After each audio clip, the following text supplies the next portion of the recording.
지팡이를 짚어야 됩니다. 지팡이를 짚지 않으려고 하면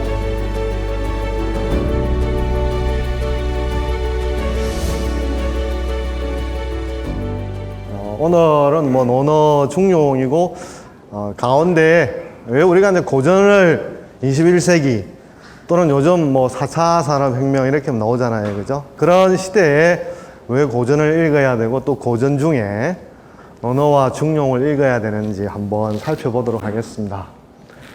논어라든지 중용이라 그러면 대개 이제 뭐 공부하는 사람, 학자 이런 분이 읽는다고 생각하는데 일본에는 한 100년 전부터 사업하는 사람도 읽었어요. 그래서 그 책의 제목이 논어와 추판이에요. 누가 지었냐 그러면 여러분들 지금 한일 관계가 안 좋은데 저런 이야기 왜 하나 이런 건 잠깐 우리 공부하는 데는 정치적인 문제는 잠깐 내려놓고 그죠. 그래서 이분이 이제 일본 경제 왜 중요하냐 그러면 어떤 신분제적인 어떤 구속이 이제 철폐되고 누구든지 돈을 벌 수 있는 시대가 됐잖아요. 그런데 누구든지 돈을 버는데 그 돈 버는 거에 대한 어떤 규칙, 제약이 없으면 요즘 우리도 뭐 신문지상에 오너 리스크라든지 여러 가지 부패 타락 많이 보잖아요. 그죠? 그렇게 진행되어 버릴 수가 있는데 그런 것들을 시부사와 에이지는 어떻게 막을 수가 있을까라고 했을 때 이제 서양에는 종교가 있지만 동아시아에는 그런 게 없으니까 그래서 이제 논어라든지 이런 유학의 책에 주목을 했어요. 그래서 이제 제목을 논어랑 주판이라고 둔 것은 논어는 의리의 세계를 나타내고 주판은 이해의 세계를 나타내는 거죠. 그럼 제목을 이렇게 왜 달았냐 그러면 어떤 실업인의 타락이라든지 여러분 이렇게 생각해 보세요. 잘 나가는 기업이 우리 어떤 기업들 여러분 머릿속에 떠오르는 거 있잖아요. 한순간 오늘 리스크가 되면 어떻게 됩니까? 주식이 그냥 2만 원 하던 게 5천 원 되고 이래버리면 자산 가치가 그냥 하루아침에 곤두박질 쳐버리잖아요. 그러면 직장 잘 다니고 한 집에 식소를 먹이던 살리던 사람은 어떻게 해야 됩니까? 회사 나가야 되잖아요. 그렇잖아요. 이게 남의 이야기처럼 보이지만 그런 어떤 순간에 내가 계획을 세우고 있었는데 어느 순간에 그 계획이 물거품돼 버리는 거죠. 이런 것들을 이 실업인의 정치인만이 아니라 경제인의 이런 부패와 타락이 사회적으로 큰 영향을 주니까 이 미를 추구하더라도 뭔가 내가 어떤 규칙이라든지 원칙을 지켜야 되겠다라고 하는 것들을 어디에서 이제 배울까? 논어에서 배운다라는 거죠. 그런 측면에서 고전이라고 하는 책들은 뭐 논어만이 아니고 이런 쉽게 말하는 뭐 기업의 사회적인 책임 또는 오너 리스크 여기도 계신 분도 마찬가지겠죠, 그렇죠? 그다음에 뭐 존경받는 기업이라든지 기업 경영과 인성 이런 측면에서 여전히 고전을 읽을 가치가 있지 않느냐. 그런데 오늘날 많이 떠드는 소리가 뭔 소리죠? 4차 산업혁명, 4차 산업혁명 이런 게 많이 떨어지는데 뭐 이런 고전이라 그러면 되게 이제 시간적으로 좀 지금보다 가까운 물론 현대의 고전도 있습니다만 고전이라 그러면 시간적으로 뭐 1000년, 100년 이런 거는 우습게 넘어가잖아요. 100년, 200년, 1000년 이렇게 되니까 1000년이니까 여기 있는 분들 다 합쳐도 우리 1000살 됩니까? 안 됩니까? 1000년이 될까 말까 한데 그런 큰 차이가 나는 책들을 여전히 읽어야 될까 이렇게 의구심을 좀 가질 수가 있죠. 요즘 나오는 책도 다 못 읽는데 여러분 호모 데우스 읽었습니까? 이런 책도 못 읽었는데 어떻게 고전을 왜 읽으라고 그럴까 이럴 수가 있죠. 그죠? 그런데 이제 고전이라고 하는 게 왜 읽냐 그러면 저는 앞에 이제 요즘은 뭐 여러분들은 여기 계신 분들은 들어봤을 텐데 트랜스 휴먼이라든지 포스트 휴먼처럼 호모 사피엔스 다음 인간들 이런 인간들이 나옵니다만 여전히 저희들은 그 현생인류 즉 유인원에서 인간으로 진한 현생인류를 뭐라 그러냐 그러면은 호모 제가 방금 답을 알려드렸는데 호모 사피엔스라고 그러죠. 그죠? 그래서 호모 사피엔스의 후예들이기 때문에 공자 시대 때도 길 가다가 발을 밟으면 기분이 좋을까요? 나쁠까요? 나쁘죠. 그죠? 또는 오늘날도 여러분 뭐 길 가다가 그죠? 오늘도 저 홍대 입구 전철역에서 내렸는데 내리려고 하는데 입구에 많은 사람들이 막고 못 내리게 하는 거예요. 못 내리게 한 건 아니고 입구를 막고 있는 거예요. 그래서 안에 있던 사람이 좀 내렸다가 타요 이러더라고, 그죠? 그러면 저 안쪽에 있는 사람이 불편하죠, 그죠? 그렇게 반응을 보이는 거는 2000년생의 사람도 마찬가지고 지금 사람도 마찬가지라는 거죠. 즉 우리가 뭐 다 인생에서 얻는 걸 목적으로 하지만 여기 계신 분들, 지긋하신 분들은 뭐 부모님이라든지 친한 사람이라든지 상실하는 것도 인생에 있어서 뭐 피하고 싶지만 어쩔 수 없는 사실이잖아요, 그죠? 그런 분들이 돌아가시면 어떻습니까? 슬퍼져, 그죠? 이렇게 다들 반응이 오셔서 밥을 역시 안 드신 것 같아.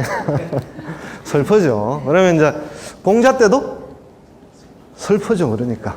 그러니까 이제 고전이라고 하는 게 오래됐지만, 호모 사피엔스로서 인간이 반응을 보이는 것은 1000년 전의 인간이랑 2000년 전의 인간이랑 지금의 인간이랑 엇비슷한 측면이 있다라는 거죠. 그런 측면에서 고전이 이제 생명력을 가지고 있는 거고, 그런 측면에서 여전히 고전이라고 하는 것은 우리가 생각을 일깨워 나가나 생각을 기획해 나가는 데 있어서 자원이 된다라는 건데요.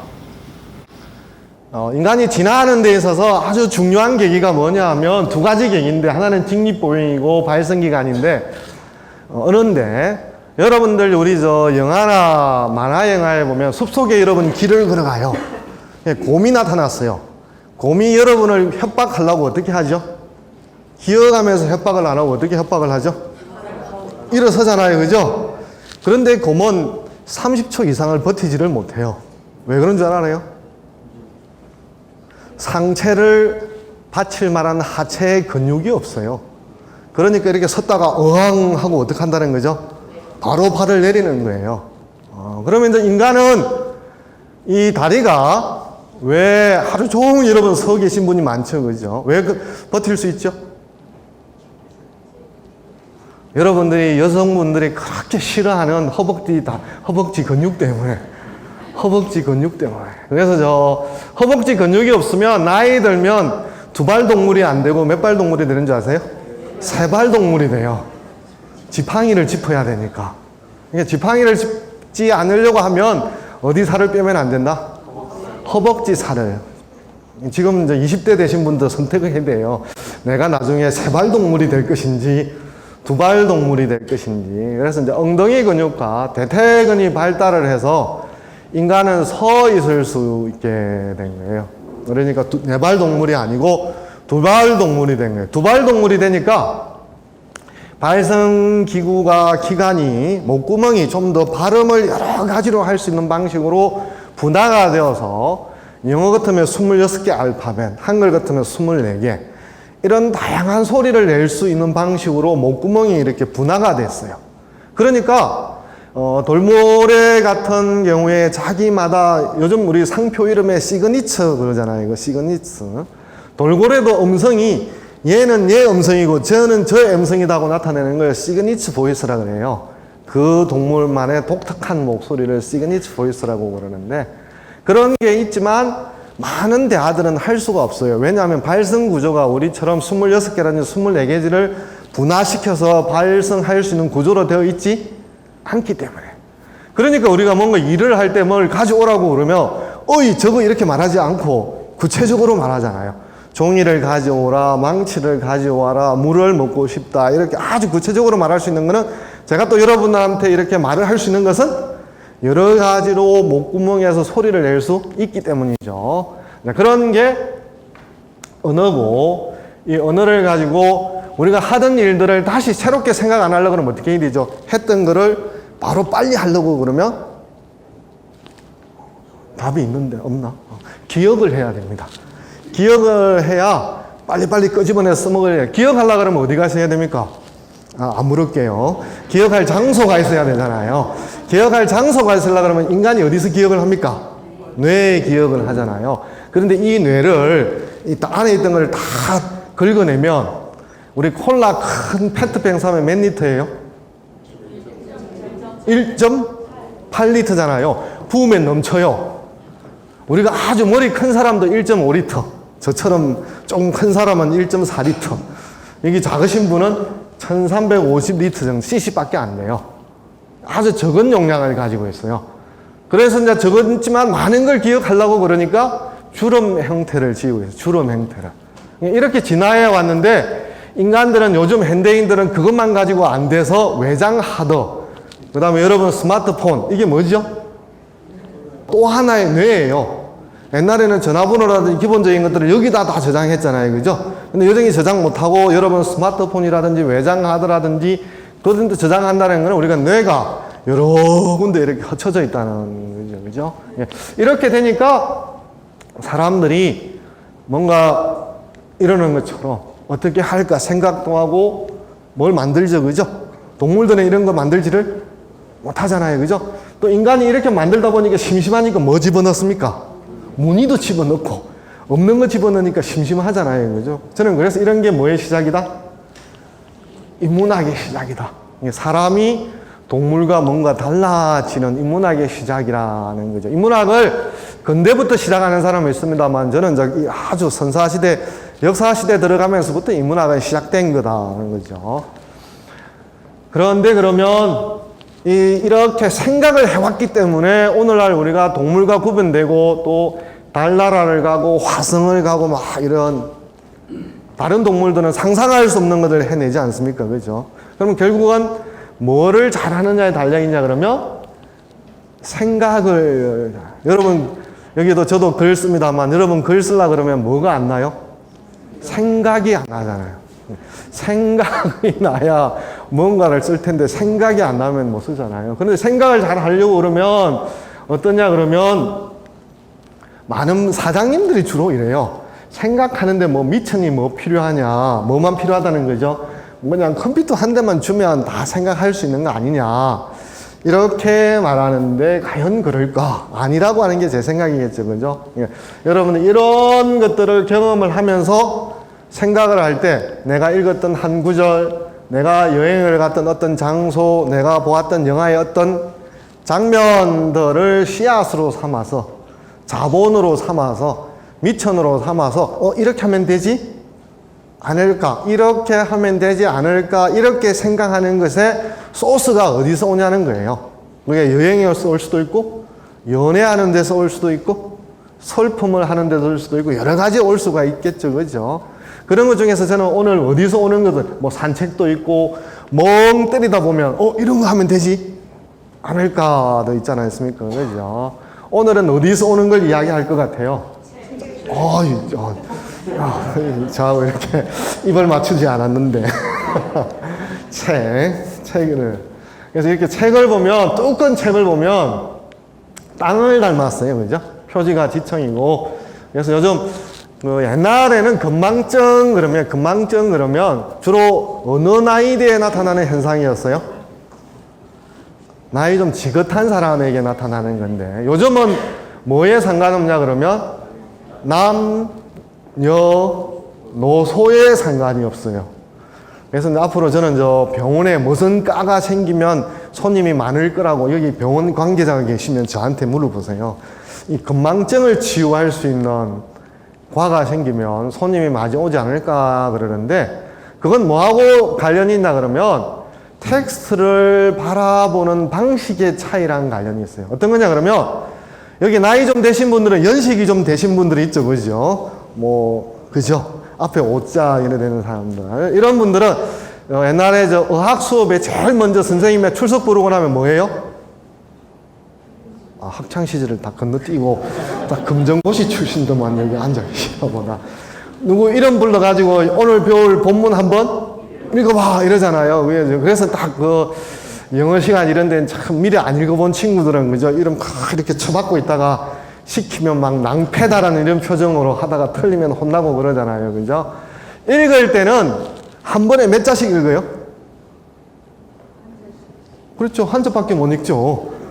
한 글자밖에 못 읽어요. 그런데 요즘 사람들은, 여러분 스마트폰 볼 때 한 자씩 읽습니까? 어떻게 합니까? 손가락으로 틱틱 하잖아요. 그죠? 훑어보는 거예요. 스캔해버리는 거예요. 쫙.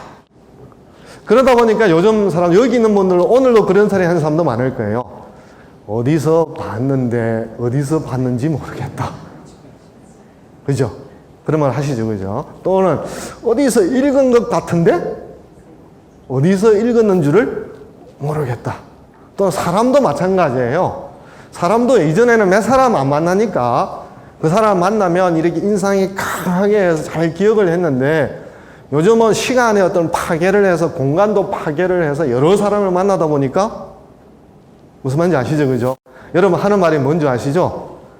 저 같은 사람이 그죠? 외국 학술대 나가면 제일 곤욕스러운 게 뭔지 알아요? 저 사람이 알아와서 나를 아주 반갑게 인사를 하는데 저는 뭐 어떻죠? 저 사람 이름을 몰라요. 그리고 또 어디서 만난 줄을 몰라요. 아, 이런 난감한 게 어디 있냐 그러면 그러니까 보기는 보았는데 어디서 본 줄을 모르는 거죠. 이게 이제 우리가 사물과 세계와 접촉하는 방식의 차이예요. 현대인은 스캔을 하니까 깊이 못 만나요. 넓게 만나지도 못하고. 그래서 보는 것보다 더 느리고 빨리 지나가 버리고 읽는 것보다 더 빨리 지나가 버리죠. 그죠? 그런데 거꾸로 가면 갈수록 책이라든지 사람과 사물과 접촉하는 농도가 진하죠. 그죠? 이렇게 가면 갈수록. 제일 진한 게 뭐죠? 책을 파는 거. 다른 거를 파다고 말하지는 않아요. 책을 냅다 파다. 그래서 제가 이제 문화일보에 이런 칼럼을 썼는데 책을 깊이 파지 않는 시대, 읽지 않는 세대. 그러니까 이렇게 책을 파면 우리가 농사를 짓거나 뭔가를 하려고 그러면 땅을 파야 되죠. 그래서 그 안에 뭔가를 끄집어낼 수 있잖아요. 그죠? 그럼 책을 어떻게 해야 됩니까? 파야 책 속에 있는 것들을 끌어낼 수가 있죠. 그죠? 이뤄낼 수 있죠. 책을 파는 시대. 그래서 이게 점점 우리는 책을 파지 않고 어떻게 한다는 시대는 거죠? 책을 그냥 쭉 이렇게 훑어버리는 시대. 그러니까 이제 다들 이구동성으로 하는 말이 어디서 보기는 했는데 어디서 본 줄을 모르겠다. 어디서 만난 건 했는데 어디에서 만난지 모르겠다. 이런 헛쳐 지나가는 짧게 스쳐 지나가는 이런 데 이제 익숙해니까 금망증이라고 하는 게 나이를 지나서 모든 세대에게 공통적으로 나타나는 일종의 문화 현상이 되고 좀 있으면 이제 질병으로 등재되지 않을까 생각을 합니다. 그런 측면에서 책을 우리가 이제 많은 분들이 어렵다 그러는데 당연히 책은 어려울 수밖에 없죠. 쓴 사람은 그 책을 쓰기 위해서 만남의 시간이 한참 오래되지만 읽는 분은 그것과 준비가 그렇게 되어 있지 않죠. 그죠? 그런 면에서 좀 시간을 투자해야 되는데 그래서 옛날에 독서하는데 조연봉부에 뭐라 그랬냐면은 독서 백편 의자현. 현대인은 자꾸만 따지고 분석하는 성향이 강한데 고대는 이제 읽고 자꾸만 친숙해지면서 그 책의 의미가 이제 저절로 이렇게 드러나게 되는 독서법. 그래서 이제 여러분들한테 이 추운 날 여기 오셨는데 선물 아닌 선물을 드리면 이 대중교통을 타거나 짧은 짜투리 시간 있을 때 뭐 하면 제일 좋은 줄 아세요? 짧은 텍스트를 소리내서 읽으면 제일 좋아요. 우리가 소리를 읽다가 보면 읽으려고 그러면 어떻게 하죠? 집중하지 않을 수가 없잖아요. 그죠? 그러면 시간도 빨리 가고 그 시간 속에서 내가 뭐 하지라는 이런 소외되는 시간으로부터 소외되거나 빨리 왜 시간이 가지 않지? 시간을 보채거나 이런 것으로부터 벗어나면서 뭔가 몰입되는 느낌을 가질 수 있는 게 소리내서 읽는 거예요. 그래서는 다 수업할 때도 소리내서 읽으라고 그러고 성독한다, 소리내서 읽는다, 낭독한다. 그래서 요즘 낭독의 발견이며 낭독하는 새로운 프로그램도 생기는 것도 여러분도 한 번씩 소리내서 하는 것에 대해서 한번 도전을 해보시면 좋을 것 같습니다. 그러면 우리가 생각을 잘 하려고 그러면 집을 지어야 되는데 그래서 이제 이게 논어라든지 나중에 이제 중용어로 이렇게 넘어가려고 그러는데 이런 게 생각을 하실지는 모르는데 저는 이제 생각하는 집에 대해서 하는 건데 그래서 좀 이게 얼핏 안 들어오신다고 그러면 생각의 집이라고 하는 제가 만든 말을 좀 이해하시려고 그러면 여행을 간다고 생각해 보세요. 그러면 뭐 패키지 여행을 가니까 그냥 공항에 나가기만 돼 이런 사람도 있지만 좀 더 자기가 설계하는 식으로 가고 싶으면 뭐 생각해야 됩니까? 여행지도 생각해야 되고, 누구랑 갈지도 생각을 해야 되고, 기간도 생각을 해야 되고, 어디를 갈지도 또 뭐가 빠졌습니까? 먹는 거 빠졌잖아요. 먹는 것도 생각해야 되고, 이렇게 생각을 해서 준비를 하면 도착하자마자 내가 생각한 대로 일이 진행이 되잖아요. 그죠? 그럼 돌아와서 가성비가 높은 여행이 됐다. 이렇게 말하잖아요. 그렇게 할 수 있는 건 뭐냐면 내가 여행을 가기 전에 이번 여행이 어떤 식으로 진행될 거다라고 하는 그림을 그려놓은 거잖아요. 그죠? 그러니까 현장에 가서 하나하나 맞춰보기도 하고 다른 것을 찾기도 하면서 현장에서 가기 전부터 많은 준비를 했지 않습니까? 그죠? 저는 그게 바로 뭐라는 거죠? 여행에 대한 생각의 집이다. 이래도 아직 고개가 그냥 안 하는 분이 있어서. 그리고 또 하나의 비유를 들면 요즘은 차 이렇게 운전하려고 그러면 시동 걸고 나서 제일 먼저 뭐 합니까? maybe 여자분을 여성분을 만나잖아요. 그죠? 빨리 왜 남성분이 안 오는지. 그죠? 여성분이 나오잖아요. 그죠? 나오면 이렇게 쭉 훑어보면서 어디를 지나서 그 다음에 어디를 가고 이렇게 하잖아요. 그죠? 그러면 먼저 이렇게 머릿속에 스캔을 하잖아요.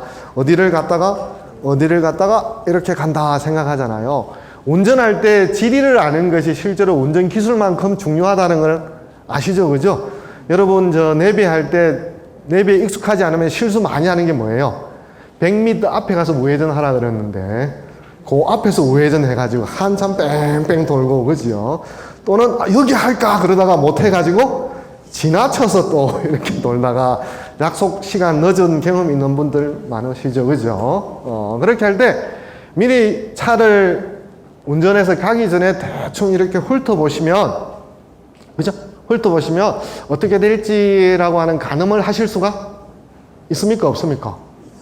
있으시죠? 그죠? 이제 그런 것처럼 그게 바로 생각의 집이라는 거죠. 내가 어떤 목적지를 찾아가는 데 대해서 어떤 방식으로 갈 거다라는 생각을 하면 그 다음에 뭐가 나오겠지 이러면서 내가 지금 어디쯤 와 있고 다음에 어디로 가겠다라고 하는 게 있으니까 두려움이라든지 걱정이 줄어드는데, 그게 아니면 모든 게 다 처음이에요. 왜 여기가 나오지? 그러면 이제 두렵기도 하고, 그러다가 아까 말씀드린 것처럼 우회전을 좀 이따가 해야 되는데 미리 하거나 했어야 하는데 놓쳐버리거나 이런 일들이 벌어지게 되는 거죠. 그래서 그렇게 할 때도, 길을 찾아갈 때도 생각의 집이라고 하는 게 있으면 실수를 줄이면서 허둥지둥 안 할 수 있다는 거죠. 그런 측면에서 생각의 집이 어렵다고 생각하시면 뭐 생각의 털이라든지 생각의 구도라든지 지도라든지 이렇게 생각을 하시면 여러분들이 어떻게 우리가 생각의 집을 지었다. 저는 책을 쓸 때 쓰는 것은 뭐 빨리 씁니다만 뭐 할 때 시간을 제일 많이 들인 줄 아세요? 목차 잡을 때. 저는 목차가 잡아지면 거의 다 쓰여진 거랑 마찬가지예요. 왜냐하면 어떤 식으로 쓰여질 건가에 대해서 그 다음은 이제 구체적인 말을 집어 넣으면 되는 거니까. 그래서 목차가 짜여지지 않으면 글을 쓸 수가 없죠. 그래서 이제 그래서 여러분도 목차라고 하는 게 뭐죠? 내가 쓰는 글이 지나가야 될 하나의 중요한 포인트잖아요. 그죠? 그런 측면에서 목차를 아주 잘 잡으시면 이 글이 쓰여지기 전에 어떤 식으로 글이 진행될 거다라는데, 그거 하는데 얼마나 걸린 줄 아세요? 이번에는 8년 걸렸어요. 이렇게 시간이 많이 걸려요. 목차만 딱 잡으면 그 다음부터 쓰는 거는 뭐 아주 스피디하게 쓸 수가 있는데, 그게 안 잡혀지면 쓸 수가 없어요. 왜냐하면 쓰다가 목차가 바뀌어져 버리면 어떻게 됩니까? 쓴 거 다 날아가잖아요. 아깝지만 이게 아니라고 길을 바꿔버리면 써먹을 수가 없잖아요. 그죠? 그래서 다 쓰기 전에 어떤 구도로 나갈 거다라고 하는 전체적인 그림을 이렇게 해야 되는 거죠. 그런 측면에서 이렇게 생각해 보세요. 옛날에 제주도 그러면 뭐 낚시 가는 분은 낚시 가고, 한라산에 등정하는 분은 한라산 가시고, 유채꽃 보는 사람은 사진 찍고 그러잖아요. 그런데 어떻게 됐습니까? 요즘은 올레길 걸으러 간다 그러잖아요. 이게 뭐예요? 제주도 여행에 올레길이라는 게 이전에는 없었잖아요. 없었는데 올레길이 생기니까 사람들이 제주도 가면 의뢰껏 올레길 한번 걸어가야지라고 생각하잖아요. 그러니까 중요한 게 뭐가 되냐 그러면 요즘은 어떤 장사를 하거나 영업을 하거나 뭐 출판도 마찬가지고 병원도 마찬가지고 모든 거에 다 누구도 생각하지 못했던 것을 생각하는 사람.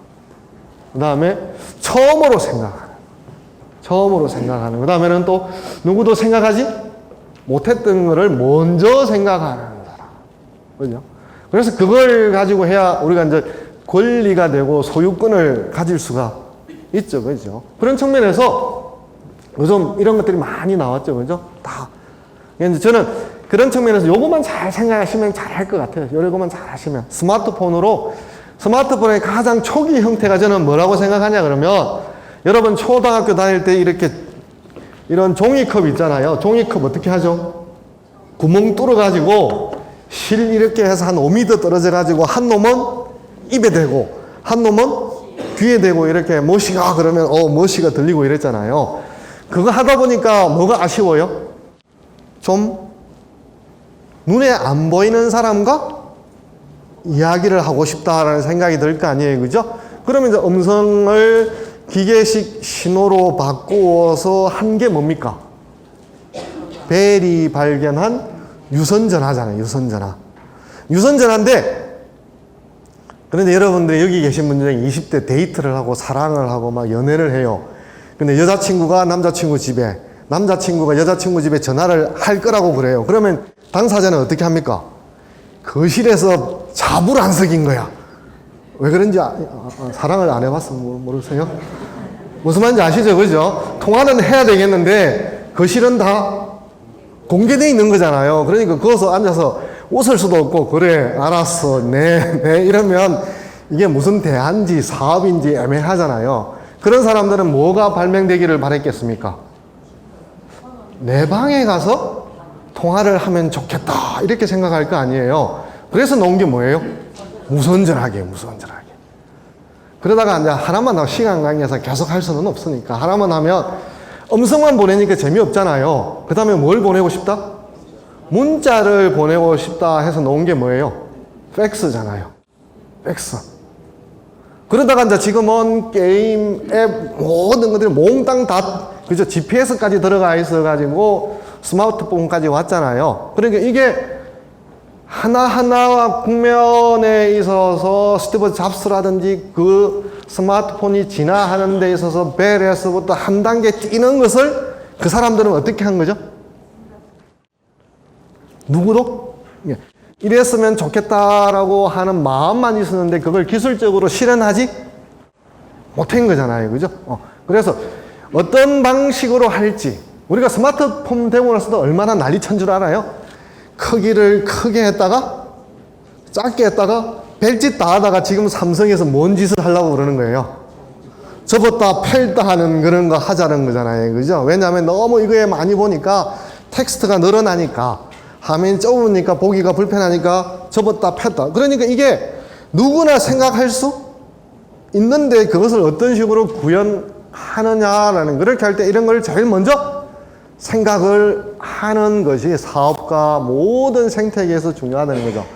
그런 측면에서 공자라든지 자사도 마찬가지로 생각의 집을 지었어요. 이 사람들이 지은 집은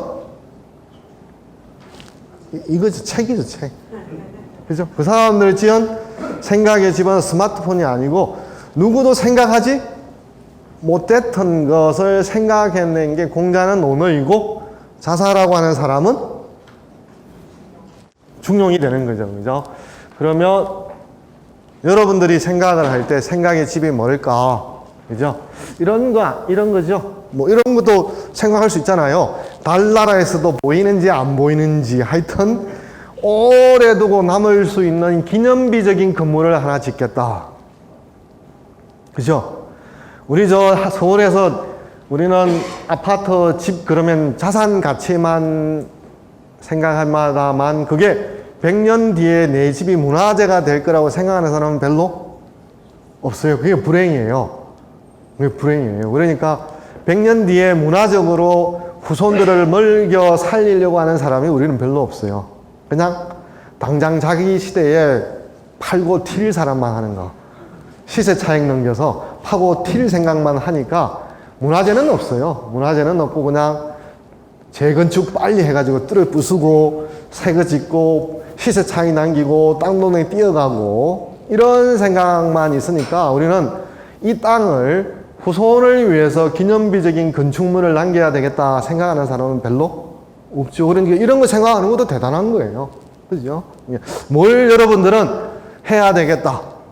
뭐 최근 여러 가지죠. 그죠? 이런 그런 측면에서 제주 올레길 이런 것처럼 지금까지 없었던 제주도 여행 산업의 새로운 기원을 연 거죠. 그죠? 그게 뭐예요? 세상을 제주도 여행의 생태계를 체인지 뜻 모르세요? 바꾸다 이런 뜻이에요. 바꾸다. 야, 제주도 여행의 새로운 생태계를 바꿔버린 거예요. 그러면서 사람들이 먼 열풍이 불었어요. 한쪽으로는 더 빨리 가서 속도 경쟁하는데 우리 문화 중에 어떤 게 거꾸로 느리게 가는 걷기라고 하는 것에 대한 재발견을 한 거잖아요. 그 이전까지는 더 빨리만 가다가 빨리 가는 것보다는 좀 느리게도 가고 싶다 그래서 늦게 가는 것에 대한 의미를 창조해내는 거죠. 그래서 여러분들도 생각을 어떻게 하느냐에 따라서 이렇게 하시면 뭐 하냐 그러면은 세속적으로 말해서 돈도 벌 수 있어요. 또 명예도 누릴 수도 있고 제주도 올레길 만든 사람은 훈장을 받았나 아마 그럴 거예요. 그죠? 그렇잖아요. 여러분들이 꼭 뭐 세속적인 것만이 아니라 이 올레길을 걸으면서 수많은 사람들이 얼마나 해피했을까요? 그죠? 그분들한테 엄청난 선물을 준 거예요. 여러분들도 이 세상에 많은 사람들에게 선물을 줄 수 있는 그런 Change the World, Create World를 하시기를 저한테 나중에 안 갖다 줘도 제가 말 안 할 테니까 각자 하십시오. 그죠?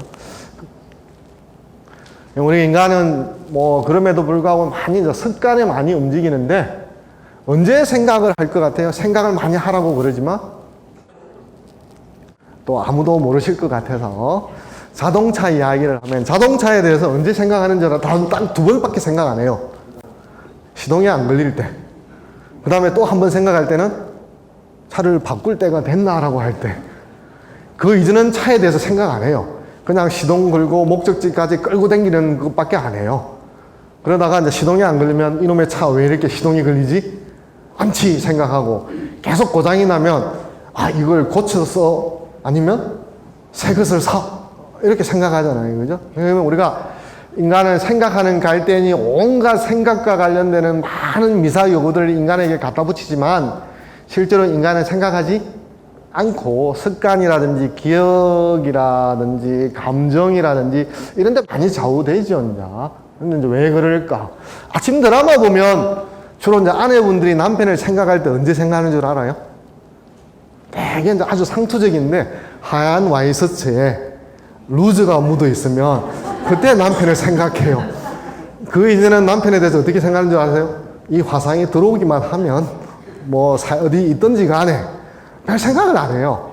그렇게 우리가 이제 습관적으로 살아가는데 이제 질문이 왜 이제 지금 이전까지는 주어져 있는 과제를 빨리 해결하는 사람이 중요하고 정답을 빨리 찾는 사람이 중요했지만 지금은 누구도 생각하지 못했던 것을 생각하는 사람이 중요한 거죠. 그래서 어떻게 할까라는 질문을 던지는 사람이 아주 중요한 시대가 된 거죠. 그래서 여러분 여기 각종 여러 업계에 계실 때 어떤 회의할 때 어떤 분이 제일 예쁜 줄 아세요? 이렇게 하면 안 될까요? 말하는 사람. 그죠? 다 이제 눈치 보고 있잖아요. 누가 뭐라고 말할까? 이렇게 보고 있는데 계속 치북만 흘러가면 어색하잖아요. 누군가 있다가, 이렇게 하면 안 될까요? 그러면 그게 생각의 씨앗이 돼서 타고 해서 뭔가를 풀어갈 수 있는 답으로 갈 수 있잖아요. 그죠? 근데 가만히 앉아있으면 민망하잖아요. 서로 얼굴 쳐다보기도 뭐하고, 그죠? 그래서 이렇게 질문을 하는 시대가 아주 중요한 시대가 됐는데, 우리나라 사람들은 질문을 잘 안 해요. 제가 이제 대학원생들이랑 외국에 나가면, 우리 누구더라? 한국에 정상이 왔을 때 그 유명한 게 있잖아요. 어느 대통령인가 왔는가요? 오바마인가요? 질문하라 그러니까 한국 사람은 질문을 안 해. 그래서 중국 기자가 질문을 하니까, 여기 한국 땅이니까 당신은 좀 이따가 하라 그래도 질문을 안 해요. 왜 이러냐 그러면 한국 사람은 질문을 딱 하면 어떤 반응을 기대하는 줄 알아요? 와, 이런 질문. 저 사람이 저런 질문을 할 수 있구나. 그래서 멋진 질문을 하려고 그러는데, 멋진 질문하는 게 중요한 게 아니고 그냥 내가 모르는 것은 그냥 알고 싶으면 질문하는 거예요. 편하게. 우리는 그냥 질문을 아주 무겁게 생각을 하는데, 그래서 문학은 질문하는 데서 시작이 되죠. 질문하는 데서. 이게 뭐 닮았어요? 뭐 답 안 나올 것 같으니까. 낚시바늘. 낚시바늘. 요즘 도시에 낚시 어부들 많이 나오잖아요. 맞출 줄 알았는데. 다음에는 좀 시험을 쳐서 그러죠. 신청할 때. 우리가 망망대해 물고기를 잡으려고 그러면 낚시바늘을 던져야 물고 이렇게 잡을 수 있잖아요. 우리가 세상 살면서 새로운 걸 찾아내려고 그러면 어떻게 하면 됩니까? 어떻게 할까라는 질문을 던져야 그 질문 중심으로 이렇게 하면 안 될까? 또 내가 이전에 했던 경험, 이런 것들이 자석처럼 모여서 하나하나를 풀어갈 수 있는 실마리가 되는 거죠. 그죠? 그래서 질문을 던지는 거. 질문을 많이 던지는 거. 근데 우리는 초등학교 5학년, 저학년 때부터 엄마의 이 말 때문에 이 질문을 안 하는 사람들이 돼가요. 엄마가 뭐라 그런 줄 아세요? 이 알고 싶은 게 많은 저학년 학생들이 질문을 하면 엄마가 뭐라는 줄 아세요? 쓸데없는 소리 그만하고 빨리 공부를 하라. 그러니까 질문하는 거를 쓸데없다고 생각하는 거예요. 빨리 문제를 풀어야 되지. 왜 쓸데없는 그런 질문을 하냐고 타박하는 거예요. 그러니까 애들이 이제 어떻게 생각하는 거죠? 어떤 생각을 할까요? 질문하면 안 되는구나. 질문을 하면 혼이 나는구나. 이렇게 생각해서 질문을 안 하기 시작해요. 우리 사회가 그래서 한동안 나왔던 말이 애플과 삼성을 비유할 때 말했잖아요. 열심히 쫓아갈 수는 있지만 세상에 누구도 만들지 않은, 세상에 누구도 생각하지 못했던 것을 생각하는 사람은 될 수 없다라고 말하는 것이 우리가 질문을 쉽게 못하기 때문에 그런 거죠. 그래서 이제 공자 이야기를 좀 들어가려고 그러는데 하다가 또 뭐 중용도 해야 되겠죠. 그렇죠? 이제 공자 그러면 여러분이 이런 그림 떠오르고, 이 사람 누구죠? 최근에 뭐 천년의 화가 김홍도가 나와가지고 안산이 고향이래요. 안산이 고향이 밝혀졌는데, 이분 이렇게 생각하는 사람 생각하는데, 실제로 공자 또 중용하면 명상하는 뭐 이런 정적인 세상이 있지 않을까. 그래서 읽어보지는 않았지만 이런 중용은 나하고 안 맞는 책이야. 나는 그런 명상이거나 이렇게 정적인 사람이 아니어서 다이나믹한 사람이라서 나하고 안 어울릴 거라고 이렇게 생각하실 수 있죠. 그죠? 그런데 이게 예양이라는 사람인데, 이 중용이라는 책이 쓰여질 때 많은 사람들이 그 각광을 받거나, 우리도 지금 액션 영화의 많은 장면들 보면 브루스 윌리스 이런 사람들 많이 나오잖아요. 그죠? 제가 할 때 아놀드 뭐 이런 사람들 있죠. 그죠? 이런 사람들 나와서 막 두드리 부수고 막 이런 사람들, 스트레스 확 날려주는 사람들. 이런데 이때는 협격이라는 사람이, 그래서 요즘 같으면 킬러 역할도 하죠.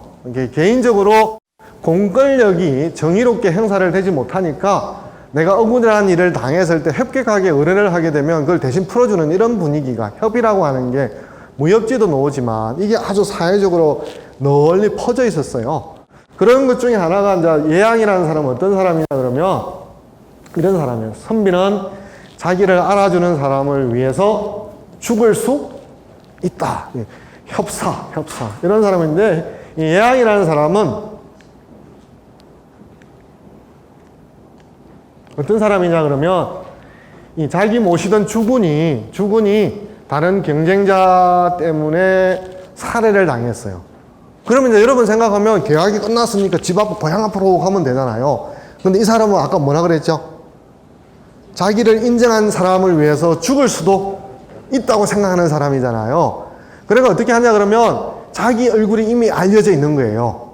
얼굴이 알려져 있으니까 얼굴을 막 상처를 내서 자기 아닌 것처럼 꾸미고, 그 다음에 얼굴이 안 알려지면 뭐가 또 알려져요? 목소리가 알려지잖아요. 그러니까 숫을 삼켜가지고 소리를 바꾸어서 다른 사람이 돼서 조향자라는 사람을 막 죽이려고 찾아가고요. 그래서 결국은 이제 복수는 하지 못하고 뭐 생애를 마감하게 되는데, 이런 사람들, 즉 한번 어리라든지 관계를 맺으면 그 사람이 죽게 되더라도 내가 그것을 꼭 지켜야 된다라고 하는, 그래서 뒷날 사람들이 와, 얘안 그러면 최고로 뛰어난 사람이야 뭐 이렇게 쳐주는 이런 시대에 이제 중용이라는 책이 나오게 되는데, 논어 한 10분 하고 이제 중용 보도록 하겠습니다. 공자의 경우에서도 논어에 보면 이 여지하 보이세요? 예, 여지하. 이게 뭐냐면 영어로 바꾸면 how to do예요. how to do를 한국어로 바꾸면 어떻게 할까? 이런 소리를 안 하면 나는 그 학생한테 어떻게 가르쳐 줄 수가 없다. 어떻게 보면 선생님의 역할이 편할 수 있는 게 질문을 하면 그거 중심으로 가르쳐 줘야 되는데, 질문 안 하면 처음부터 끝까지 선생님이 다 기획해서 이야기를 다 해야 되잖아요. 그렇죠? 그래서 이런 말도 하기도 하고, 뭐 질문하라 그래도 안 할 수도 있는 거죠. 그런 점에 또 하나의 중요한 건 뭐냐면, 나이가 들다 보면 자기 스스로 자꾸만 답을 가지고 정답해서 새로운 경험을 하더라도 내가 하던 대로만 되지 이렇게 변화를 받아들이지 않게 되잖아요. 그죠? 그래서 이제 공자는 활 쏘는 것을, 그러니까 우리 올림픽 중에서 기록 경기, 달리기가 어디서 시작됐죠? 그리스 아테네에서 시작된 거 아시잖아요. 그죠? 네. 그 대신에 이제 이 활 쏘기는 이 동아시아에서 아주 일찍 발달을 하게 되는데, 그래서 김홍도 그림에도 이런 활을, 자세를 잡아주는 게 있는데, 만약에 여러분이 활을 쏘다가 관역에서 오른쪽으로 10m 벗어났어요. 두 번째 활을 쏠 때는 어떻게 됩니까? 1번 무조건 똑같은 데 쏜다. 2번 왼쪽으로 살짝 틀어준다. 어떻게 합니까? 대단하신데요? 그런데 왼쪽으로 약간 틀었는데 관역이 왼쪽으로 5m를 벗어났어. 그럼 그 다음에 어떻게 해야 됩니까? 다시 또 오른쪽으로 해야 되잖아요. 그러니까 어떻게 하는 거죠? 자기가 틀릴 수 있다라고 하는 걸 인정하고 계속 고쳐나가는 거잖아요. 나는 늘 옳아. 저는 그래서 오늘날 우리 정치 문화가 왜 후진적이냐 하면 정치 이야기를 하는 게 아니고, 우리는 지금 있는 정당들이 다 뭐 때문에 문제지요? 내가 제일 잘났어. 내가 틀릴 수 있다고 생각하는 게 아니라, 내가 잘났다고 생각하니까 협상을 못 하잖아요. 내가 틀릴 수 있다고 생각하면 협상의 장으로 들어갈 거 아니에요. 그죠? 내가 제일 잘났다고 생각하니까, 여러분 부부싸움 할 때도 왜 화해를 못 하죠? 내가 옳다고 생각하니까. 상대방은 틀리고 내가 옳다고 생각하니까 한 사람은 절대 협상하려고 하지 않을 거잖아요. 그러니까 내가 틀릴 수 있다, 내가 잘못일 수 있다라고 하는 걸 인정해야 되는데, 현대인이 특징이기도 하고, 그건 자존심이 아닌데 마치 그걸 막 자존심하고 막 믹스를 시켜가지고 내가 절대 잘못할 리가 없다고 생각하니까 우리는 협상하기가 상당히 어렵죠. 그죠? 언제 협상하는 줄 아세요? 내가 협상 절대 안 해야 된다는 생각이 망가질 때 언제지요? 속된 말로 했을 때 술 먹고 곧 엉망이 됐을 때. 그때는 내가 틀린다는 생각을 하지 말아야 된다는 생각도 하지도 못 하잖아요. 그죠? 그렇게 의식이 그걸 완전히 무너뜨릴 때서야 협상을 하게 돼요. 이것도 마찬가지죠. 골프도 마찬가지로 중요한 게 뭐죠? 골프를 잘 치려면 우리 박인비 유명하잖아요. 그죠? 그 친구 스윙 궤적을 여러분이 따라갈 수 없잖아.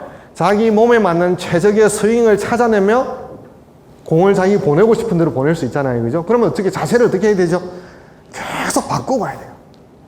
그죠? 이렇게 할 때, 이 틀릴 수 있다, 잘못될 수 있다. 고전은 핵심이 그거예요. 내가 틀릴 수 있다. 틀릴 수 있다. 그래서 다른 사람한테 어떻게 할 수 있다는 거죠? 다른 사람한테 배울 수 있다. 다른 사람 소리를 들을 수 있다. 그래야 되는데 말하기만 바쁜 거예요. 우리 사회는. 자기 말하기만 바쁜. 다 스피커가 되려고. 다 청취자는 안 하고 다 스피커만 하려고 그래요. 그러다 보니까 이제 잘 안 듣는 거죠. 다 했습니다. 그러면서 우리가 어떤 자기를 자꾸만 교정한다는 것은 자기가 어디에서 끌려가는 게 아니라 자기가 주도적으로 자기를 자꾸만 교정해가는 거죠, 그죠? 그런 측면에서 논어라고 하는 책은 핵심이 15,000자 되는데, 2,000자 되는데 숙이 아니에요. 나라고 하는 사람을 이 플러스 마이너스, 숙이라고 하는 것은 플러스 마이너스인데 모자라는 것은 채우고 넘치는 것은 빼내서 균형 잡힌 사람이 돼가지고 주위 사람들을 편안하게 하는 사람. 요새 연말 연시 같은데 여러분이 아닌지 아닌지를 잘 구분할 수 있는 실험이 있어요. 하나 알려드릴까요? 만약에 여러분이 모임인데 20분 늦었어요. 근데 문을 열었어요. 반응은 딱 두 가지예요. 하나는 왁작지껄하던 분위기가 그 사람이 등장하면 어떻게 되죠?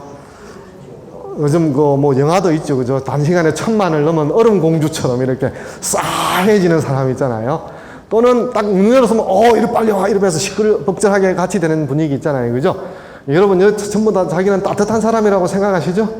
집에 가면 여러분 이것도 또 실험 집으로 바꿔도 돼요. 집에 가면 강아지만 뛰어나오고 아무도 안 뛰어나오면 싸한 사람. 누구라도 와서 왔어 이런 소리라도 들으면 편안하게 하는 사람. 오늘 집에 가실 때 뭐 사가지고 가세요. 좀 점수를 조금씩 따야지, 그죠? 막 누구로도 환대만 받을 생각을 하지 마시고, 그죠? 이런 게 들어있는 게 논어라고 할 수가 있습니다. 그래서 몇 가지만 뭐 하고 이제 중용인데, 논어에서 공자는 여러 사람들이 성인이다, 뭐 칭찬을 많이 합니다만, 공자가 자기한테 제일 자부한 게 하나가 있어요. 자부한 게 뭐죠? 호학. 배우기를 좋아한다는 것은 뭘 인정하는 거죠? 배운다는 게 뭐예요? 뭘 배우지요? 내가 할 줄 모르니까 배우는 것이고 내가 모르니까 배우는 거잖아요. 그럼 결국 뭐죠? 내가 모자라는 사람이다. 내가 부족한 사람이다. 내가 아직도 채워지지 않은 사람이다 라고 하는 걸 인정해야 누구한테 가서 배우려고 하는 자세가 나오지. 내가 더 알아. 그럼 어떻게 나옵니까? 뭐가 나옵니까? 앞으로 배가 나오잖아요. 그죠? 내가 더 아는 사람이요. 그러니까 들으려고 하지 않을 거 아니에요, 그죠? 공자는 자기가 호학이라, 나는 아직도 배워야 된다. 히든크 할 말 중에 제일 유명한 말이 I am hungry. 나는 아직도 배가 고파. 배워야 될 게 많아. 여기 분들은 다 그러신 분들인 것 같아요. 그래서 새 사람이 길을 가면 반드시 뭐가 있다? 내 스승이 있다. 그 중에 잘하는 사람을 보면 어떻게 하면 그렇게 할까? 못하는 사람이 보면 욕만 할 게 아니라 나한테도 그런 모습이 있지 않을까? 여러분 여기 차 몰고 가실 때 끼어들면 뭐라고 그래요? A, B, C 나오잖아요. 그렇잖아요. 근데 여러분 급하면 어떻게 합니까? 끼어들잖아요. 그럼 자기는 끼어들면 되고 다른 사람은 끼어들면 안 되고. 그러니까요. 무슨 소리인지 아시겠죠? 그래서 또 재밌는 게 우리나라 사람들이 영어로 말하면 아주 멋있다고 그러는데 택비선이 종지가 영어로 말하면 뭐로 되는지 아세요? 벤치마킹이에요. 맞아요, 안 맞아요? 잘하는 거 가서 배워서 막 돈 주고 여행 가서 보고 뭐 출장 가서 배우고 그러잖아요. 택비선이 종지예요. 남 잘하는 거 이렇게 골라가지고 배우는 게. 그래서 영어로 하면 멋있는데 이것도 영어예요, 그죠? 그래서 보면 뭐 모든 것이 배우는 것이다. 무슨 말인지 아시겠죠, 그죠? 그런 측면에서 이제 공자가 얼마나 잘 배우려고 했는지를 보면 좀 뭐 빛 때문에 보일지 모르겠는데 여기 악기예요, 악기. 현악기. 이 사양이라는 사람을 찾아가서 공자가 이렇게 악기를 배우는 거예요. 저 나이에. 요즘 남자분들은 뭐 배워요? 색스폰 막 배우려고 그러잖아요, 그죠? 배우는. 여러분들도 이 나이에 내가 한 글자가 뭐죠? 이 나이에 내가 이게 아니고 지금이라도 이 나이에 내가 배울 기회를 자꾸만 미루거나 배울 기회가 지났다라고 생각하지 마시고 아직도 시간이 남았다 생각하시는 거죠. 공자도 그랬고, 그 다음에 또 누구를 찾아갔죠? 노자를 찾아가서 여기 노자입니다. 공자는 곡부에 있고 노자는 낙양에 있는데 뭐 타고요? 소 달구지 덜컹 생각을 해보세요. 뭐 아스팔트도 안 돼 있고 길도 제대로 포장도 안 돼 있는데 그거 타고 얼마나 멀미했겠어요, 그죠? 그래서 배우려고 하라. 여러분들의 선물 드리면 지금 낙양에 이 비석이 있어요. 여기 보면 뭐가 있습니까? 오토바이가 있지. 공자가 타고 온 거예요. 예, 제가 갔더니 이거를 이제 막 물어서 막 이렇게 제가 찍어 온 거예요. 예. 제가 이 많은 것들을 한국에 사진을 알렸는데 이것도 제가 최초로 찍어 와가지고 공자가 여기에서 들어왔다 뭐 이런 글자가 써져 있어요. 하여튼. 그래서 공자는 이제 모든 곳에 누구에게 한 사람에게 모든 것을 배우는 것이 아니고 보는 것이 아니고 모든 사람들에게 누구한테 그래서 여기 써있지는 않지만 우리 만약에 컴퓨터 이거잖아요. 여러분 나이 드신 분 잘 모르잖아요. 그럼 어떻게 해야 돼요? 집에 가서 아이한테 물어봐야 되잖아요. 근데 내가 이 쪽팔려서 이렇게 생각하면 못 배울 거 아니에요. 그죠? 그래서 논어에 보면 불문하치 아래 사람에게 묻는 것에 대해서 부끄러워하지 뭐가 중요한 거죠? 아래 사람한테 묻는 게 중요한 게 아니고 내가 모르는 것을 아는 것이 중요한 거죠. 그죠? 그래서 그런 측면에서 여러분 이제 나이 드시면 이게 처음에 할 때 뭐 핸드폰 앱 다운받는 거 모르잖아요. 그죠? 그럼 이거 어떻게 혼자서 발만 동동 부르지 마시고 그냥 손자한테 용돈 주면서 배우면 돼요. 그죠? 그래서 하나씩 배우는 거.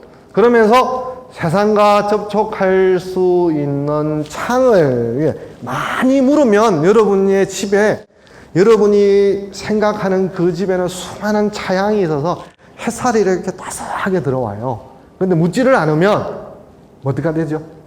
창이 다 닫혀버려서 여러분이 그 안에 갇혀버리게 되고 외부와 소통할 수 못하게 되는 거죠. 그래서 여러분들이 좀 더 이 호학, 배움, 내가 모자란다, 부족한다 이런 것들을 좀 인정하는 것, 내가 잘못할 수 있다. 그런 것들이 부끄러운 게 아니라 우리가 인간이잖아요. 신이 아니잖아요. 신이 아니니까 인간이라고 하는 것들을 다시 돌아보면서 모르는 것들을 좀 더 하나씩 더 알려고 이런 자세가 이제 중요한 게 아닌가 생각을 하고요. 이제 그런 측면에서 이것만 하고 이제 논문을 마치려고 그러는데요. 뭐 많이 아는 말일 거예요. 근데 이제 왜 이 구절을 하냐 그러면 막 이제 뭐 갑질 이런 말 들어보셨잖아요. 그죠? 그분이 논문을 읽었는데 책을 잘못 샀어요. 왜 잘못 샀냐면은 이 글자가 없는 책을 산 거예요. 그럼 어떻게 되냐 그러면 기소불용, 시효인 이러니까 내가 하고 싶지 않는 건 다른 사람한테 시켜라 이렇게 되는 거잖아요. 이 책을 잘 사야 돼요. 좋은 책을 사면 뭔 자가 있냐 그러면 물자가 있어요. 물자가. 이게 왜 중요하냐 그러면 공자 때는 신분사회잖아요. 신분사회, 계급사회잖아요. 그런데 이 말을 물시여인이라고 하는 건 뭐예요? 내가 싫은 것은 그 속에 담겨 있는 건 뭐죠? 저 사람도 싫다. 그럼 저 사람이 싫다라고 하는 거를 인정하자는 거예요. 저 사람이 싫건 좋건 상관없이 하라는 게 아니라 저 사람이 싫다라고 하는 걸 인정하면 어떻게 하자는 거죠? 내가 하지 말라는 거잖아요. 하지 말라. 싫은 거를 했을 때 여러분 불편하잖아요. 고통스럽잖아요. 그 자리를 피하고 싶잖아요. 그 자리에 있으면 시간이 가지 않잖아요.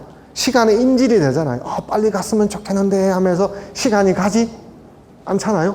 그런데 거꾸로 여러분들이 시간을 볼모로 잡아서 상대방을 불편하게 할 수는 없죠. 그러니까 공자가 그걸 읽어낸 거예요.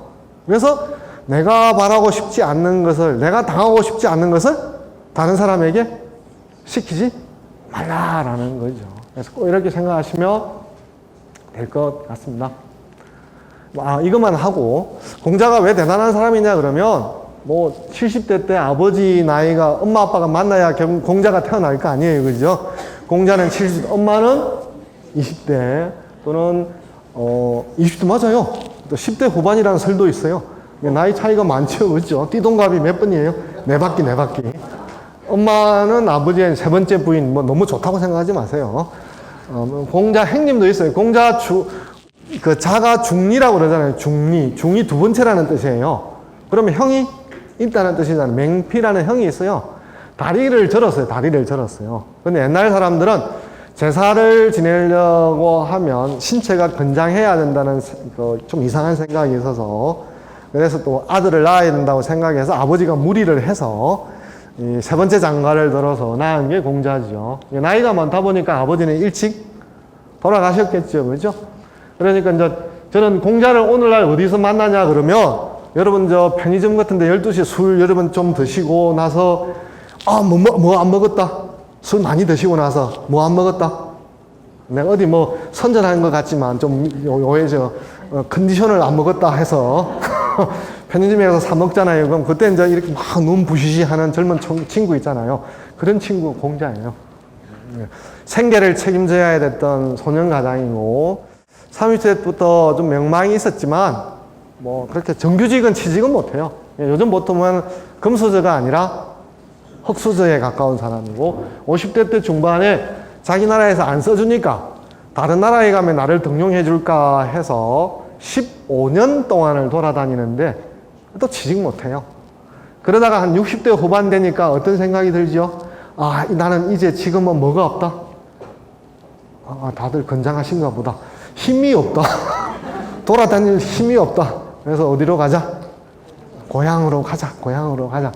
그래서 이제 정치적인 거 그만두고 교육에 진력을 했어요. 교육에. 그래서 노년인데 60대 후반에 기국을 했는데 여기 좀 나이 지긋하신 분이 계실 텐데 아들이 죽어요.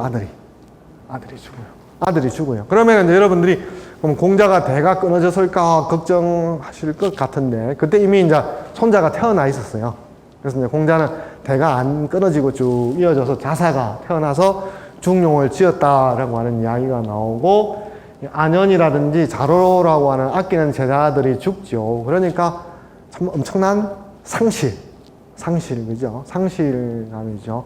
그러니까 노년마저도 아픔. 그러니까 이거는 뭐 왜 아들과 제자가 크냐 그러면 내가 죽어도 다음 세대가 잘하면 내가 또 살아날 수 있지 않습니까? 그죠? 그런데 아들과 제자가 죽어버리면 지금도 잘 안 됐지만 완전히 자기가 묻혀버릴 수 있다라는 생각이 들면 참 암울하죠. 그래서 한 70대 돌아가시는데 오늘날 공자 같은 사람이 태어난다고 그러면 저는 이제 뭐 어떤 사람이 됐을까? 너무 이제 공자라는 사람 여러분 대단한 사람이라고 생각해서 그런 생각하지 못할 것 같은데 저는 뭐 공자랑 뭐 같이 노는 사람이 돼서 어떤 사람이 되냐 그러면 알코올 중독자. 여러분 기분 나쁘면 뭐 합니까? 술 먹잖아요. 술 먹고 위로받잖아요. 공자도 하는 일이 잘 안 되면 술 먹고 위로받아야 되죠. 그러면 공자는 알코올 중독자가 되기 쉬울 텐데 그렇게 안 된 게 뭐다? 제가 알려드렸는데 두 글자. 호학. 아직도 굶주렸다. 나는 내가 배우는 데 대해서 재미를 느낄 수 있고 열망을 느끼고 나를 일으켜 세울 수 있다라고 하는 거. 그래서 하나하나를 아는 것. 하나하나를 아는 것. 그래서 옛날 사람들이 선비가 헤어진 지 3일 되면 다음 친구를 만나면 뭐 한다 그랬어요? 괄목상대한다. 눈을 부비면서 당신한테 이런 모습이 있었어요? 왜냐하면은 3일 뒤에 만났더니 3일 전에 만난 친구랑 다른 친구가 되어 있었어요. 새로운 걸 알거나 새로운 걸 발견해가지고 만나자마자 막 그 이야기를 하는 거예요. 근데 나는 그냥 놀고 있었던 거야. 그러니까 막 눈 비비면서 쳐다보는 거죠. 그러니까 공자는 자기를 끊임없이 업데이트를 하니까 이 시대적으로 불화를 겪고 억울하지만 무너지지 좌절하지 않을 수 있는 힘을 자신이 가지고 있다라는 거죠. 중용으로 이제 자꾸 이야기하고 우리 이제 1시간 20분을 넘기면 분위기가 싸해진대요. 지금 보니까 한 이제 15분, 17분 남았어요. 그죠? 저는 절대 20분을 이게 우리 의자 중에 특수 시설을 제가 안 한 것 같아요. 어떤 거냐 그러면 1시간만 되면 이렇게 바늘이 올라오는 그런 의자들이 있거든요. 그래서 이렇게 사람들이 가만히 못 있고 이게 왜냐면 뭐 하려고 그런 줄 아세요? 올라오는 바늘 피하려고. 이쪽으로 바늘이 올라오면 이쪽 엉덩이로, 이쪽 엉덩이에서 오면 이쪽 엉덩이로. 그래서 가만히 쳐다보니까 아직 이렇게 기우뚱 안 하는 거 보니까 바늘이 안 올라오는 것 같은데 1시간 20분만 되면 바늘이 이렇게 쏙 올라오니까 그때는 엉덩이를 오른쪽, 왼쪽, 앞쪽, 뒤쪽 번갈아서 하시면 왜냐하면 좀 움직이시라는 뜻이에요. 움직이셔야 또 겨울이고 하니까. 예. 자, 아까 제가 이제 중용이 명상하고 그죠?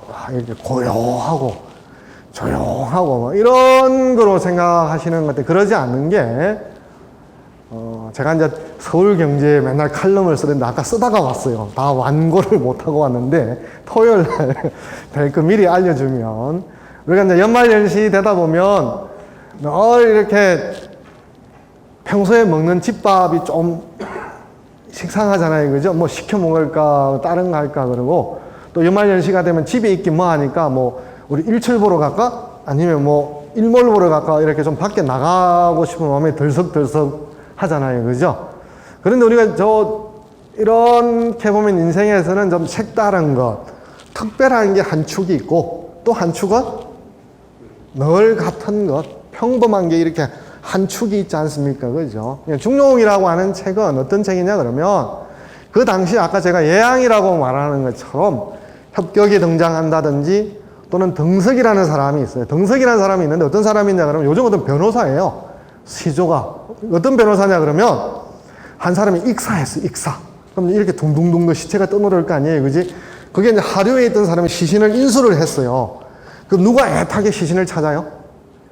가족이 찾을 거 아니에요. 막 수소문해서 이 집에 왔어요. 그래서 시신을 좀, 그러니까 이 사람이 이제 공짜로 주기는 무시기 하잖아요. 왜냐면 자기가 노력을 했으니까. 그러니까 이 사람이 너무 터무니없는 돈을 부르는 거예요. 그지? 그러니까 이 사람이 다시 돌아가서 등석을 찾아가서, 아니, 우리 아버지 시신을 찾으려고 그러는데 뭐 1,000,000원을 달래. 그럼 어떻게 해야 됩니까? 등석이 다 걱정하지 말라는 거예요. 왜 걱정하지 말라 그럴까요? 그 시신을 인수할 사람은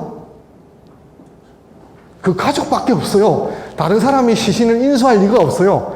그냥 시간대로 그냥 가만히만 있으면 그 사람이 부르던 액수가 내려갈 거다 생각하는 거예요. 그러니까 이번에 이제 클라이언트가 바뀌었어요. 제가 이야기 좀 빨리 했는데 따라오시는지 모르겠다. 그죠? 이제 시신을 인수하는 사람이 등석을 찾아온 거예요. 왜? 아니, 이제 돈을 안 주려고 그러니까, 터무니없이 100,000원도 안 주려고 그러니까. 그럼 이 사람이 다시 등석인데 찾아와서, 저 사람들이 말이야, 괘씸하게, 돈도 막 안 쳐주고, 막 그저까지 갈라해, 그래. 근데 등석이 다 가만히 있으래요. 왜 그럴까요? 자기가 안 주면 찾아갈 리가 없으니까. 무슨 말인지 아시겠죠? 그죠? 그러니까 이 시대는 시신을 가지고도 흥정도 하고, 의리를 가지고 사람을 죽이기도 하고, 살리기도 하고, 목숨을 내걸기도 하고, 그래서 사람들이 그런 이야기가 이렇게 퍼지면, 요즘 젊은 친구들이 뭐 하려고 그래요? 프로 스포츠 선수 하려고 그러잖아요. 프로 스포츠 선수. 그잖아요. 왜 그렇죠? 잘 벌지만 짧은 시간에 돈을 잘 벌어요. 긴 핵심이 10년에서 잘 버는 게 아니라 짧은 시간에 잘 벌어요. 짧은 시간에. 그죠? 그러니까 노동하는 걸 사람 싫어하잖아요. 그러면은 짧게 노동하고 길게 이제 노는 거죠. 길게. 마찬가지로 이 시대 사람들도 그런 협격들, 방금 말한 등석, 이런 것들에 막 쏠려가는 거예요. 이 시대, 저런 걸 하면 내가 빛을 보겠다. 특히 또 이제 신분사회다 보니까 그 당시에 각광을 받지 못하던 사람들이, 하층민에 있던 사람들이 신분 출세를 하고 싶잖아요. 그죠? 그러면 어떻게 해야 됩니까? 위험을 물어써야 될 거 아니에요. 물어써야 전쟁에 나가서 적의 수급을 많이 벤다든지 해야 될 거 아니에요. 적의 수급을 많이 벨라 그러면은 가만히 앉았어도 수급이 굴러오는 게 아니잖아요. 그죠? 그런 하이 리스크를 가지고 살아가는 시대가 돼 가니까 점점 특별한 것, 괴상한 것, 이상한 것들을 선호하는 분위기 쪽으로 시대의 추가, 운동장이 기울인, 한쪽으로 기울어지는, 뭘 돌아보지 않으려고 그러는 거죠? 평범한 것, 늘 있는 것. 우리 집에 가면 뭐죠? 피트니스복이라 그러고, 저는 체육복이라고 그러는데, 집에 가면 어떤 거 하나씩 다 있죠? 무릎이 이만큼 튀어나온 거 하나씩 있잖아요. 그렇죠? 그게 몸에 딱 들어맞잖아요. 그죠? 편한데 이제 밖에 입고 나오면 좀 멋있게 한 그런 옷들이 있잖아요. 그죠? 그런 것들의 가치가 점점 잊혀져 버리는 거예요. 이제 중용의 저자는 이런 색다른 걸 하지 말라는 게 아니라 인생에서의 축이 색다른 것도 있고 평범한 게 기우뚱기우뚱 하면서 찾아가야 되는데 자꾸 자꾸만 색다른 쪽으로 운동장이 기울어져 가니까 평범한 것들을 다시 한번 돌아보자라는 거예요. 이건 방금 이야기 했죠, 그죠? 그러니까 그런데 이제 왜 그러면 색다른 게 한계가 있냐 그러면 색다른 게 삶에 활력은 줄 수는 있지만 일상으로 삼을 수는 없잖아요. 평범감은 안정감과 편안함을 주잖아요. 그래서 예를 들어서 멋있어 보이죠. 석양에 뭐 하는 거예요? 번지 점프 미친 짓 하는 거잖아요. 그죠? 멋있어 보이잖아요. 나도 저러고 싶다. 창공을 나르고 싶다 그러잖아요. 이거 하면 겁나기 시작하죠. 그죠? 번지 점프를 1년에 한두 번 하지, 아니다. 1년이 아니라 죄송합니다. 일생에 한두 번 하지. 매일 번지 점프 하라 그러면 돈은 놔두고 제가 돈은 얼마든지 낼 수 있으니까 번지 점프를 직업이 아닌데 매일 하라고 그러면 할 수 있을까요? 할 수 없겠죠. 그죠? 색다른 걸 한번 해보면 이런 걸 해봤다라고 해서 삶에 활력이 도고 막 심장이 불끈불끈하고 뛰어내리기 전까지 심장이 얼마나 박동을 치겠습니까? 그죠? 막 심장에서 피를 뿜뿌질해서 내가 뿜어내지 않겠어요? 그때 내가 살아있다는 느낌을 느끼지 않겠어요? 근데 그런 긴장을 매일 한다고 쳐보세요. 그럼 어떻게 되죠? 심장이 터져버리죠. 그죠? 한 번씩 해야지 매번 할 수는? 그렇다고 한다면 추사도 우리 추사의 흔적을 최근에 저는 이제 거의 다 봐본 것 같아요. 북한 쪽은 아니고 제주도에 가면 대정향교 쪽에 그 추사박물관이 있죠. 그 다음에 이제 과천에 가면 또 있어요. 과천에 가면 없구나. 여기 있구나. 과천에 가면 과지초당이 있어요. 여기도 가면 한적하고 좋아요. 과천에 좀 구석진데 그 다음에 또 어디 있죠? 예산에 가면 고택이 있어요. 예산에 가면 고택이 있어요. 최근에 좀 다 다녀왔는데 71살 때 이게 이제 과천에 있는 과지초당이고 안으로 들어갈래요? 안 들어갈래요? 안 들어갈래요? 들어가면 이렇게 생겼습니다. 과지초당. 여기에 이제 이 대련이 써져 있는데 잘 안 보이시죠? 이거를 좀 더 가까이 갔는데도 안 보이죠? 그죠? 이렇게 되어 있습니다. 해석할 수 없죠? 그죠? 그래서 제가 서비스를 해드리면 이런 글이 써 있어요. 저랑 같이 읽어도 좋은데 내자세자 대팽두부 과강채 고해부처 아녀손. 맛있는 반찬은 샥스핀이라든지 아니고 고래 지느러미 맞나요? 그거 아니고 제비집이 아니고 뭐라는 거죠? 두부, 오이, 생강, 나물이고 이게 짜장면을 먹지 말라는 소리가 아니라 짜장면을 매일 먹는다고 생각해 보세요. 속이 어떻습니까? 생각만 해도 머쓱하고 니글니글 거리잖아요. 그죠? 오이 얼마나 좋아요. 담백하잖아요. 그죠? 그 다음에 좋은 만남은 뭐라는 거죠? 부부, 아들, 딸, 손자. 그죠? 손자. 애인도 늘 연애를 24시간 하면 죽어요. 그죠? 이런 평범한, 이게 이제, 이 김정희가 20이 아니라 71살 때, 뭐 웬만한 모임에 다 가봤을 테고, 웬만한 음식 많이 먹어봤겠죠. 그죠? 그러니까 색다른 것으로 기울어져 있다가 저 나이에 들어서 뭔 가치로 다시 돌아온다는 거죠? 평범한 거. 늘 먹던 거. 늘 만나는 사람들. 그러니까 처음 보는 사람 만나려고 하면 우리 어떻게 하죠? 긴장하잖아요.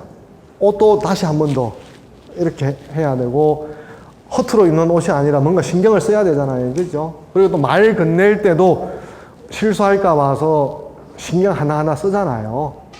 그래서 여러분 집에 오면 외출했다가 집에 오면 제일 먼저 하는 게 뭐예요? 옷부터 벗잖아요. 확 벗어 세치버리잖아요. 나를 이렇게 죄고 있는 것들을 풀어버리잖아요. 그죠? 저도 1년에 넥타이 매는 횟수가 몇 필요는 없습니다만 행사 끝나고 나면 제일 먼저 하는 게 뭔지 아시죠? 촥 이렇게 풀어버리잖아요. 그런 거. 그런 데서 평범한 거. 어제 했고 오늘 하고 내일 또 할 거. 그것이 여러분 여행을 가보면 비싼 돈 주고 여행 가서 딱 집에 초인종 누르면서 하는 뭐라고 그래요? 딱 집에 대문 열고 나서 아, 집에 그러니까 왜 여행 갔어요 도대체. 하여튼 사람은 이상해. 실컷 돈 들여서 돌아다니놓고 집에 오면서 집이 제일 좋아 이러잖아요.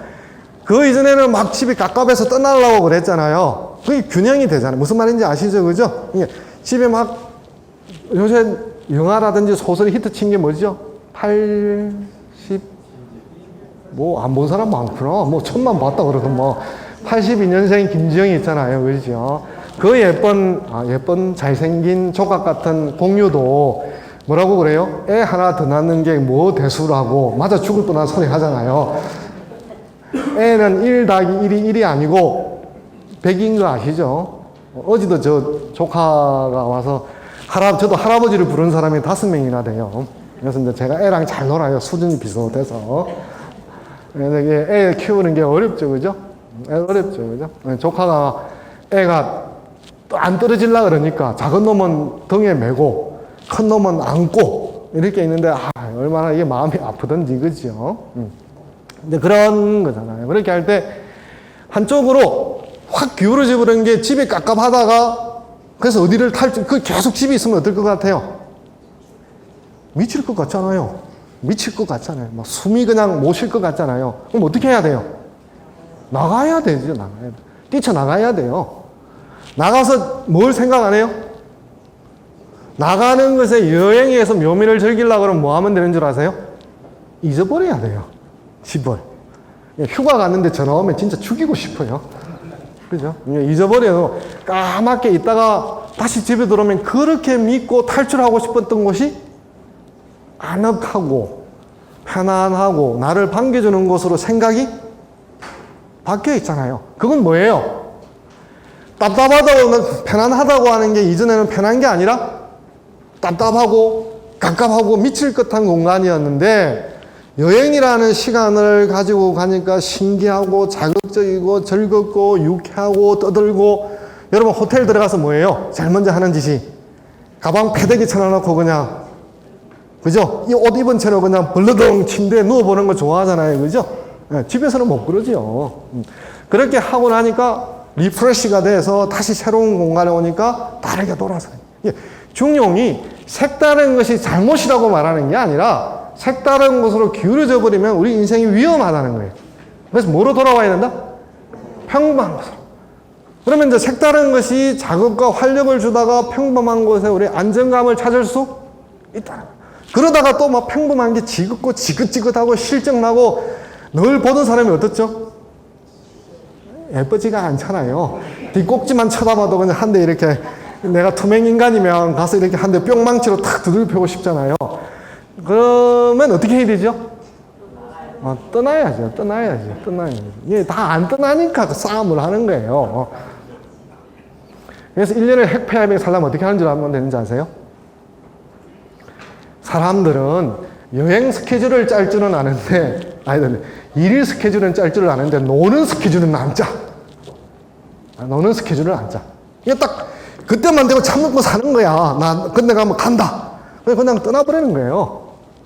무슨 말인지 아시겠죠? 그 두 개의 균형을 맞추라는 거예요. 그래서, 김정희 이야기 해드렸고, 그러니까, 색다른 쪽으로 계속 가다 보면, 한쪽으로 가다 보면 어떻게 되죠? 넘어져 버리죠, 완전히. 이제. 일어서지를 못 하잖아요. 그래서 그거를 완전히 넘어지지 않으려고 하면 어떻게 돼야 되죠? 반대쪽으로. 무슨 말인지 아시죠? 그죠? 반대쪽으로 이렇게 돌아와야 되죠. 무너지지 않으려고 그러면. 그래서 그렇게 하면은, 우리가 그래서 이제 이 강조하는 게 뭐냐면, 오래 갈 수 있는 게 뭐냐, 삶에 있어서, 아까 제가 말했잖아요. 번지 점프를 매일 할 수는 한 2분 남았어요. 번지 점프는 매일 할 수가 없잖아요. 그죠? 된장국, 시래기국. 어떻게 해야 되죠? 그냥 먹잖아요. 아무 생각 없이. 그런 것에 두 가지가 맞물려 있다. 한쪽으로만 극단으로 가는 게 아니라 이쪽으로 갔다가 기울어질 것 같으면 다시 또 이쪽으로 오고 또 이쪽으로 가서 죽을 것 같으면 이쪽으로 가고 이렇게 어떻게? 기우뚱 무너지는 게 아니라 그러려 그러면 오래 갈 수 있는 것, 오래 갈 수 있는 것을 찾아라. 오래 갈 수 있는 것. 그래서 자극적인 것보다는 있는 듯 없는 듯 담한 게 그거잖아요. 있는 듯 없는 듯. 그러니까 뭐죠? 질리거나 물리지 않잖아요. 빨간 옷은 몇 번 읽을 수 있어요? 1년에? 2번. 빨간 옷은 2번. 무슨 말인지 아시겠죠? 입지 말라는 뜻이 아니라 아주 원색의 강렬한 색깔은 한국에서는 잘 못 입잖아요, 사람들이. 그죠? 무난한 색은 자주 입잖아요, 그죠? 그래서 오래 갈 수 있는 것을 찾아라. 그래서 이제 기호동안 균형이다. 팽이. 처음부터 팽이가 안정돼서 돌아가지 않잖아요, 그죠? 처음에 어떻게 하죠? 기호동, 또 연말 연시가 되면 이 막대 가지고 접시 돌리는 분이 있잖아요, 그죠? 접시가 제일 처음에 잘 돌아가는 게 아니라 넘어질 듯 말 듯, 넘어질 듯 말 듯 하다가 중심을 잡으면 저게 도는 건지 안 돌아가는 건지 이런 상태 보시잖아요, 그죠? 이렇게 기호등 하면서 중심을 찾아가는 게 중용이지 절대 중심은 신한테만 허용되는 거예요. 우리는 그런 신이 아니고 인간이기 때문에 한쪽으로만 살아갈 수가 없어요. 이쪽에 가서 흔들렸다가 다시 또 반대쪽으로 가고 이렇게 기호등 하면서